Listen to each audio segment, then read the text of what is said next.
ফিরে এলাম আজকের বাংলাদেশে। আমি শফি ভাই আপনার কাছে জানতে চাইবো যে এই যে মির্জা ফখরুল ইসলাম আলমগীর যে দাবি করছেন খালেদা জিয়ার গাড়ি বহরে হামলা পরিকল্পনা ছিল এবং যে কারণে আসলে পুলিশ প্রশাসনের পাশাপাশি আমরা ছাত্রলীগ যুবলীগ আওয়ামী লীগের কর্মীদের দেখেছি, তার কি ব্যাখ্যা আপনি দিবেন? মানে কেন এটি দরকার ছিল? মির্জা ফখরুল ইসলাম আলমগীর তো প্রতিদিনই নতুন নতুন কথা বলছেন, যে আজকে যে কথা বলছে যে ছাত্রলীগের টার্গেট ছিল বেগম জিয়ার গাড়ি বহর। তো এরকম কথা মির্জা ফখরুল ইসলাম সাহেব প্রতিদিনই বলছেন, আলমগীর সাহেব তাদের অন্যান্য নেতারাও বলছেন। এখানে প্রসঙ্গ চলে আসছে অনেকগুলি। 5 জানুয়ারি নির্বাচন বা তত্ত্বাবধায়ক সরকার ব্যবস্থা নিয়ে যদি সংকট হয়, তাহলে এর আগে সাইদিরে চাঁদে দেখা নিয়ে কি সংকটটা হয়েছিল? সারা দেশকে যে তামা করে দেওয়া হলো। তা প্রিন্স ভাই যে কথা তুলেছেন যে আওয়ামী লীগের গত 2008-এর নির্বাচনী এজেন্ডার মধ্যে খুব সেন্সিটিভ একটা বিষয় হচ্ছে যুদ্ধাপরাধীদের বিচার।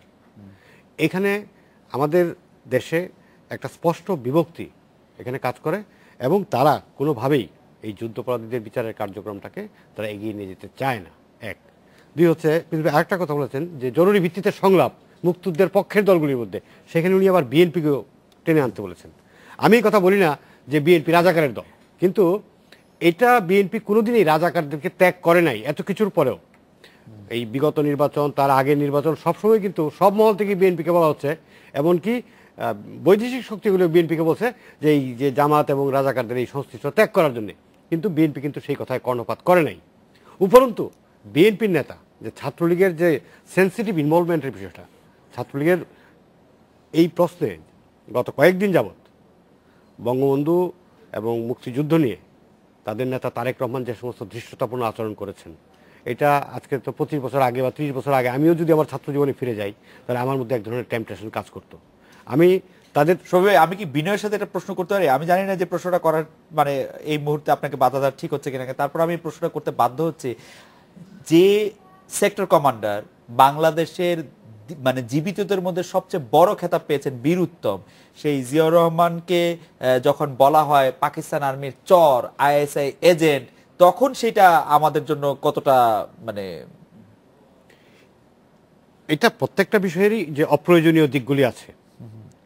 আমি যে অস্বীকার করি উনি একজন সেক্টর কমান্ডার, উনি একজন মুক্তিযোদ্ধা, বীরুত্তম, আমি অস্বীকার করলে এটা হবে না। এবং বঙ্গবন্ধু শেখ মুজিবুর রহমান তাকে সেই খেতাবটা, আমি বলছি যে আমি অস্বীকার করলেই হবে না, কিন্তু বিষয়টা হচ্ছে যে প্রত্যেকটা ঘটনার পিছনে অনেকগুলি ঘটনা থাকে, যে কারণে তাকে যে কথাগুলি বলা হচ্ছে সেটার কারণে বলা হচ্ছে।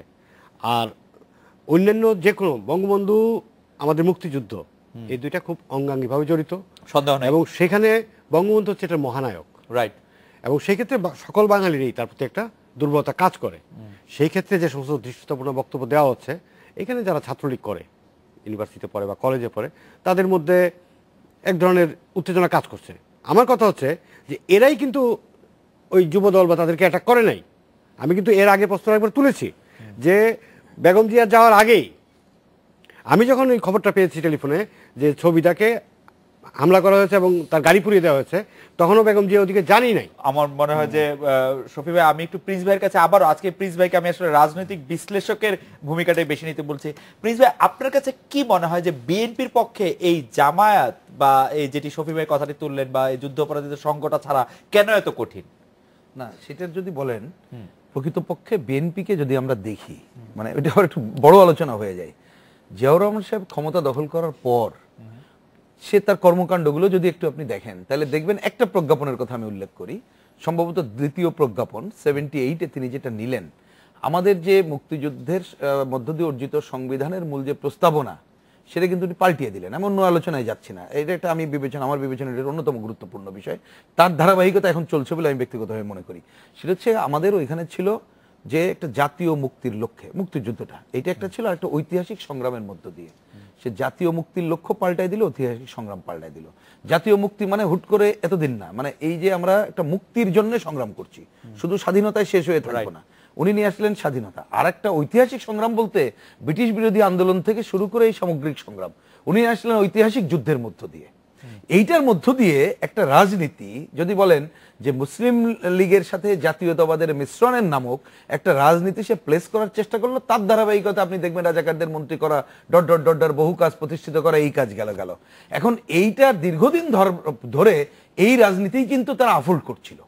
যেভাবেই হোক। এবং এমনকি আমি এটাই বলতে চাই, তারা শুধু না, ৭৫-এর পর এই বঙ্গবন্ধুর দল, আওয়ামী লীগ, অন্যরা ক্ষমতায় আসলেও ওই জিয়াউর রহমানের অনেক কিছু মেনে নিয়েই তারা চলছে, অর্থনীতি শুধু না, এই ধারাবাহিকতা ছিল। কিন্তু এইবারের যে গণজাগরণটা ঘটলো, গণজাগরণের মধ্য দিয়ে কিন্তু অনেক ইতিহাস ধূলিসাৎ হয়ে প্রকৃত ইতিহাস আর একটা সুযোগ হলো তরুণ প্রজন্মের। তখন বিএনপির সামনে একটা কি দাঁড়ালো, যে আমার যদি ক্ষমতায় যেতে হয় আমাকে পুরনো রাজনীতিতে ফিরে আসতে হবেই। তার জন্য তারেক সাহেব যেটা বলছেন, আমি ব্যক্তিগতভাবে মনে করি একটা পর্ব করতে হয় কনফিউশন পর্ব। কারণ হুট করে আরেকটা হিস্ট্রি যদি পুরোনোটা আনে, জনগণ গ্রহণ করবে না, এটা কনফিউজ করে দিয়ে তারপরে আবার ওইটাকে তার প্রতিষ্ঠিত করতে হবে। তাহলে বিএনপি যদি ওই ধারাবাহিকতায় রাজনীতি করতে চায়, আমার বিবেচনায় এই দল ছাড়াটা কঠিন। কিন্তু বিএনপির মধ্যে এইটা আমার জানি না, আমার অতি বেশি বিশ্বাস কিনা, কিন্তু একসময় তো ছাত্র আন্দোলনের দেখেছি, তাদের তরুণ কর্মীদের দেখেছি, কিছু ভালো মানুষকেও তো দেখেছি। এই প্রজন্ম যদি রুখে দাঁড়ায়, তাহলে তাদেরকে বাংলাদেশে যদি প্রকৃতপক্ষে রাজনীতি করতে হয়, জামাতকে বাদ দিয়ে এসেই মুক্তিযুদ্ধকে অন করেই রাজনীতি করতে হবে। আমার মনে হয় ধারার কোনো বিকল্প আমার মনে হয় মোশাররফ ভাই, আপনি যদি এই প্রশ্নের ধারাবাহিকতা একটু বলেন যে কেন আপনারা যুদ্ধাপরাধী বা জামাত, যেটার সাথে আসলে আপনাদের দলের মূল আদর্শ নীতি কোনোটাই হয়তো মিলে না বলে আমরা অনেকে মনে করে থাকি। আর পাশাপাশি যদি এটি বলেন, ছাত্র দলের কেন্দ্রীয় কমিটি পুনর্গঠনের পর বিএনপি শীর্ষ নেতারা মাঠের রাজনীতিতে তাদের প্রতাপ দেখতে চেয়েছিলেন, আজকে তারা একটা মোটামুটি পরীক্ষা দিল, তাতে তারা কতটা সফল হয়েছে সেটাও যদি একটু বলেন। আসলে একটা অভিযোগ কিন্তু বিএনপির দিকে বারবার ছুড়ে দেওয়া হয় যে বিএনপি জামাতের আদর্শকে বাস্তবায়নের জন্য কাজ করে। আসলে একটি জিনিস আপনি লক্ষ্য করবেন যে জামাতের সাথে আমাদের নেত্রী, দেশনেত্রী এবং খালেদা জিয়া ক্ষেত্রে স্পষ্ট ভাষায় বলেছে একটি নির্বাচনীয় জোট তাদের সাথে আছে, আদর্শের কোনো জোট নেই। এবং আপনি আজকে যে কথাটা বললে হচ্ছে যে বিএনপি এই জামাতের লোকদেরকে পুনর্বাসিত করছে। এখানে অনেক আমারও সিনিয়র আছেন। বাংলাদেশে প্রথম খানে সবরকে কে জেল থেকে মুক্তি দিয়েছিল? কিন্তু উনি তো আর ওনাকে মন্ত্রী করেন নাই। কে মুখে ওই সময় ওই পরিস্থিতিতে কথা সেটা সম্ভব ছিল না। তখন আপনি লক্ষ্য করবেন যে ওয়াইসি, তখন বাংলাদেশের সকল মানুষ বিরুদ্ধে ছিল। ওয়াইসি সম্মেলনে তৎকালীন বাংলাদেশের মানুষের মতামতকে ওনার এটা জরুরি ছিল, মধ্যপ্রাচ্যের শেখ মুজিবুর রহমান সেদিন কিন্তু পাকিস্তানে গিয়েছিলেন, মধ্যপ্রাচ্যের সাহায্য দরকার ছিল, দরকার ছিল দেশের স্বার্থে। আপনাকে লক্ষ্য করবেন শেখ হাসিনা যখন বিরোধী দলীয় নেত্রী 1996 সালে ক্ষমতায় এসেছিলেন, তখন পাকিস্তানের পিপলস পার্টির একটি আমন্ত্রণ উনি পাকিস্তান গিয়েছিলেন। তখন পাকিস্তান পিপলস পার্টির সাধারণ সম্পাদক ছিল 1971 সালে বাংলাদেশে যিনি স্বাধীনের এই হত্যাযোগ্য চালে তিক্কা খান, সেই অনুষ্ঠানে উপস্থাপনা করেছিলেন, সেই অনুষ্ঠানে শেখ হাসিনা বক্তব্য রেখেছেন। না মোশাররফ ভাই, আমরা একটু দূরবর্তী তুলনা দিচ্ছি। আমি সরাসরি প্রশ্ন করি মোশাররফ ভাই, আপনারা জামাতের সঙ্গ ছাড়েন, সেটা কিন্তু আওয়ামী লীগ কি করেছে সেই উদাহরণ না। আমরা জনগণ চাই আপনারা জামাতের সঙ্গ ছাড়েন, আরো খারাপ দল, কিন্তু আপনারা জামাতের সঙ্গে ছাড়েন। জামাতের সাথে নির্বাচনীয় জোট আছে, এই জোট আগামীতে থাকবে, এটারও তো কোনো নিশ্চয়তা নেই। যদি আমাদের ম্যানিফেস্টোতে আমাদের সাথে তাদের সাথে মিল হয় তাহলে হয়তো থাকতে পারে, কিন্তু বিএনপি তার নিজস্ব রাজনৈতিক একটি এজেন্ডা নিয়ে, একটা আদর্শ নিয়ে, কিন্তু গত 2 বছরে আমরা রাজনৈতিক কর্মসূচিতে, আমরা তাদের কর্মকাণ্ডের প্রাধান্যতে আমরা কিন্তু দেখছি জামায়াত একরকম ভাবে বিএনপিকে পরিচালিত করছে।